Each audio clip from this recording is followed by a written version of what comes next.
আজি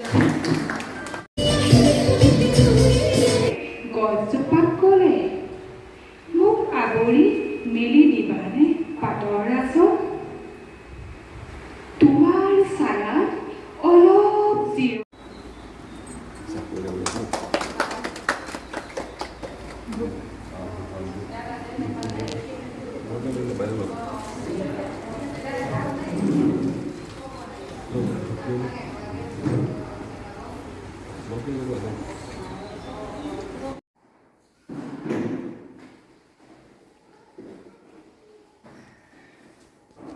আজি আন্তৰ্জাতিক ধাত্ৰী দিৱস সমগ্ৰ বিশ্বতে আন্তৰ্জাতিক ধাত্ৰী দিৱস পালন কৰাৰ দৰে আমাৰ আজি তিয়ক এফাৰিটো বিভিন্ন কাৰ্যসূচীৰ মাজেৰে ধাত্ৰী দিৱস পালন কৰা হৈছে।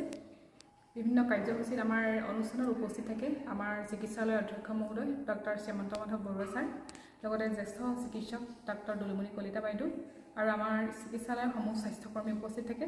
বিভিন্ন ধৰণৰ সাংস্কৃতিক অনুষ্ঠানৰ মাজেৰে আজি আমাৰ উলহ মালহেৰে আজি আমাৰ এই ধাত্ৰী দিৱসটো পালন কৰা হয়। ভৱিষ্যতে যাতে আমাৰ এনেকৈয়ে আমাৰ ধাত্ৰী দিৱসটো পালন কৰি যাব পাৰোঁ তাৰে কামনাৰে ধন্যবাদ।